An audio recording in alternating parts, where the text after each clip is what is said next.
pick'em pools. And one of the popular pick'em pool varieties that are styled after Westgate Super Contest, participants pay an entry fee and then pick 5 games against the spread each week. So this is why we talked spreads a little bit in Survivor.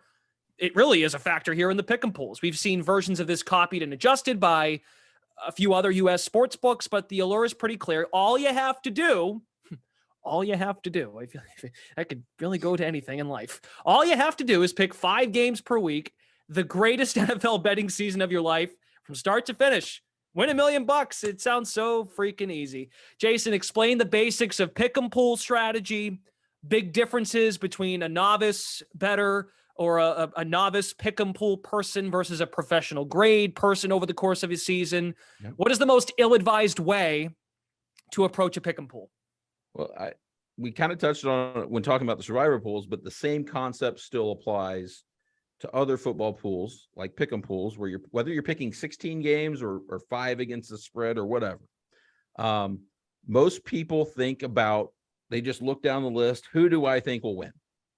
That's the worst way to do it. If you want to do it that way, just go bet. Just go bet at your sportsbook. You can get the line you want, and what happens only impacts you. But to win a contest, you're playing against people.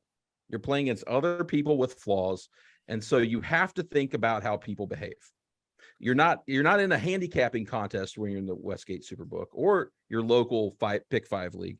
You're in a contest to see who can get the best equity and make the highest value picks. And part of that involves thinking about how other people are going to pick. You want to take unpopular picks when there's leverage there. When people are not paying attention to the 3-point dog and only 5% are picking them, that's a pick you should want, because if they succeed, you're going to move against a large percentage of the field. Anyway, that's the biggest factor. How other people pick, you need to think about it. Let me add too, great time to remind people at home, if you do not have a pro account with Action Network, you can look and see where the money is, right? Where the money's coming in, percentage of the bets, percentage of the money coming in on a certain game, where sharp bettors or our action contributors might be on. So that's always a nifty tool. Just using this as a reference, if folks are tuning in, most folks will be tuning in before week 1 begins. Ravens getting a ton of the money. They're 7-point favorites at the Jets. Denver, as we've talked about, at Seattle, getting a ton of money. The Raiders, man, they're getting 3.5 points against the Chargers on the road. They're getting a lot of love. Saints against the Falcons. Carolina, Baker against his old team. The Bills to open the season as 2.5-point favorites on the road against the reigning champions. Kansas City, Jacksonville, Giants, and Houston, man, 98% of the money coming in on Houston with the 8.5 points. People don't forget week 1. They just don't forget. Jason, you had a thought there? It looked like you wanted to jump in. Oh, no, I think kind of what you talked about there is you just got to pay attention to the pick popularity. Don't assume you know how people are going to pick. Like you mentioned, Houston. I would say most public picks are favorites, right? But that's a case where it's not.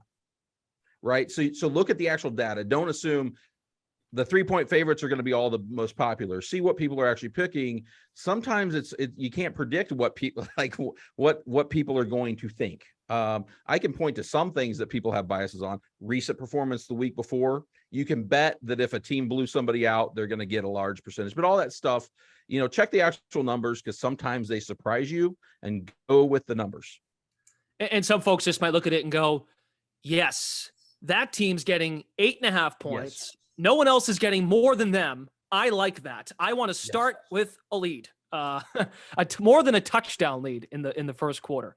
We've certainly seen participation in pick'em pools, some of the biggest pick'em pools, explode over the last decade, due in part to Action Network content boss. You can find him on the Favorites Pod, Chad Millman, from his time at ESPN. But outside of popularity, Jason, have you noticed any changes in how participants make selections in these super contest style pick'em pools?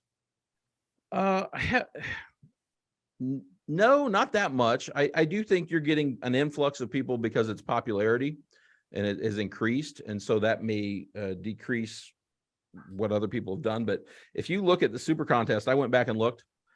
They barely cleared the most popular picks have barely cleared 50%. Back in 2013, 14, 15, 16, and also last year, I think they were slightly under. And so I'm not sure that The group as a large has gotten sharper. And I think that it's also because, like we said, I'm not sure that most people are playing the game they think they're playing. It's not a strict handicapping contest. It's where can I leverage against the other handicappers? Like where they have biases that I can then pick against that and shoot up the standings if I'm right. Because you're most likely going to lose those contests. You got to hit you want to hit the nuts when you get it right. When you get it right, you want to shoot up the standings and you want to find the set of outcomes that get you to first place. Jason Lisk, final thoughts for us before we send you off? Hey, football's here. It's exciting. Get in as many pools as you can. I think Travis referenced this earlier. We haven't really talked about this, so I just want to leave you with this. It's hard to win pools. Even if you're good at it, it's hard to win pools, especially if you're winning to win lots of money. Like you're entering pools where you may have a 1% chance or less to win it, right? So use good strategies, but also play different contests, find different outs, play multiple entries, do things to diversify your portfolio. So if you're successful in one type of pool, maybe you had an off year in another, but you're going to still turn a profit because it can be hard to win pools. And we don't have 50 years of our life to do it. So one way to increase your bullets and your shots is to play in a lot of different pools and enter lots of entries.